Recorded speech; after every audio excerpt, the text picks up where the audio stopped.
Welcome to press conference number 2 of the following the championship game, where the University of North Georgia has advanced to super regional play by defeating Wingate University by a score of 2-1. We're now joined by University of North Georgia head coach Mike Davenport, as well as pitcher Courtney Poole and senior Sarah Johnson. Coach, open up the press conference with some general comments about today's championship game. Well, it was what most championship games are, and I think for us, we may have been pressing a little bit, but these are young ladies. They're still 19, 20 years old on both sides, and I think that's where a couple of the mistakes came from. But our perseverance, especially this one here to my right, to grind out 7 innings was fun to watch. We made some mistakes, but again, I think, and so did Wingate, and gave us an opportunity there in the first or second inning, and I think that was the difference in the ball game. But for these young ladies to get this far, it just shows how much it means to them. And both teams were maybe over trying, but that's a good thing. That's the beauty of Division II athletics. A large gap in between our conference championship back in Florence a few weeks ago before we played again, and then it was even halted and extended more. Talk about that gap and how your team seemed to get better in each of the 3 contests we played this weekend. Well, and obviously when you're at the end of a season and you feel like you're playing well, you want to continue to play. We were pretty sick at the conference tournament, so we could have used a few days off, but the long extended break was probably something we've dealt with in the past. It's just the way our conference tournament falls. But the kids, once they got going, it's tournament time, and you just, like we tell them all the time, just keep the jersey on your back as long as you can and make them rip it off. So they just continue to fight, and I'm very pleased with the way they've played and just battled. I do want to tip my hat to Wingate. I mean, that's a tremendous program. I've got nothing but respect for them. They play very hard. I love the way they play the game. You've got a kid that goes out with a foul tip to the mouth, and she comes back today and puts her nose in there and tries to get it done for her teammates, which was very impressive. And then Taylor Bates, who hadn't pitched all weekend, comes out and just throws a gem against us. I mean, we got 4 hits, and we were lucky to score 2 runs off of those 4 hits. Jordan Hill with UNG Athletics. Coach, I'll start with you. Just talk about the fact that both sides really didn't have what you would call a perfect game. There was some slip-ups here and there. Just talk about the team's perseverance and how, even though it wasn't a perfect game, you guys still came out on top.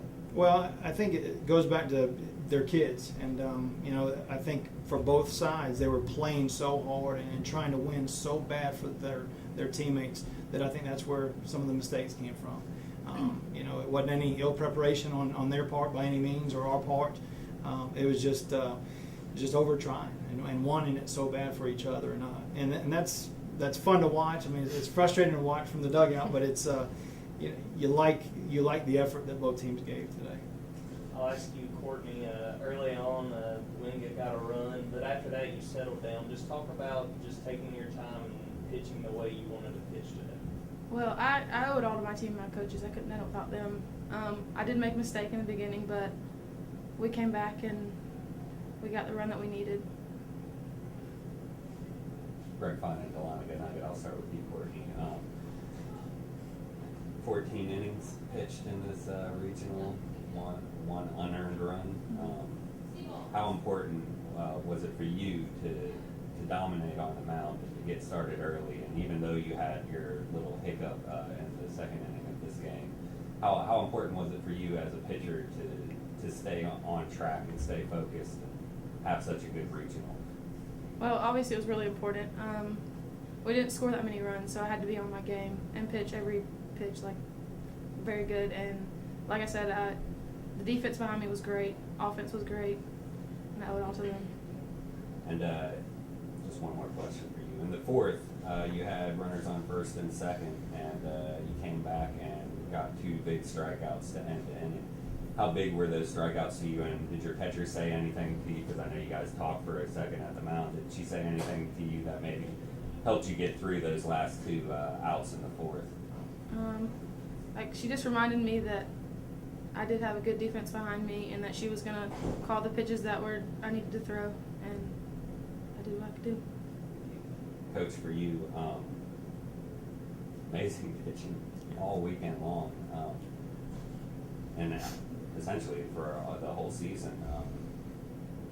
What can you say about your pitchers throughout this season that has gotten you this far? And why you think both Sink and Poole are such great pitchers for the staff. Well, I think one is that they both are understanding who they are and what they are in the circle, and they haven't tried to change. And Courtney's grown up. She's just a sophomore, and she's grown up quite a bit in the last 12 months. And she had a lot thrown at her last year, but she understands who she is and what it takes to compete at the D2 level. And Victoria's the same way.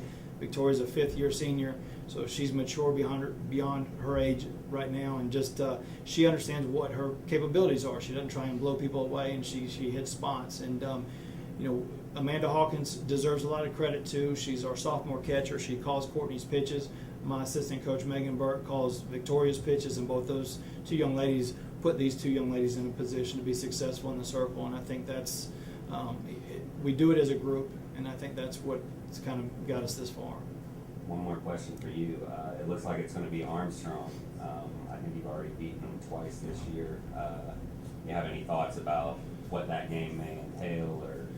Well, with a team like Armstrong, you have to beat them. They're not going to beat themselves, and you've got to keep scoring runs because they've got the capabilities of putting up a lot of runs as well. So it's just two good teams, about as evenly matched as you can find at this level, and we'll see what happens. One final question, and this one's for Sarah. Which was bigger this weekend, winning the Southeast Regionals with your team or graduating?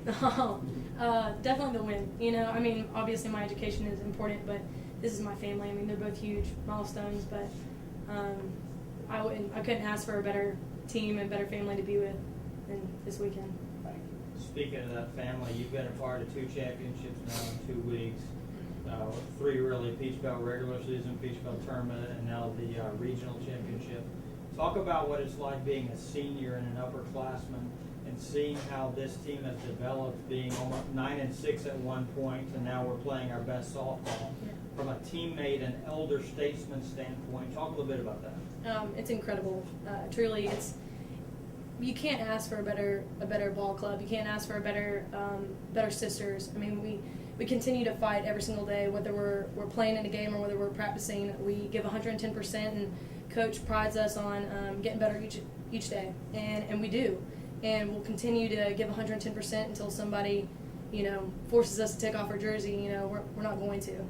So it's incredible to be able to sit and watch something so awesome. It's something so bigger than just the number on our backs, but it's about the name on the front of the jerseys. Well said. Thanks for joining us, guys. Appreciate it. Thank you.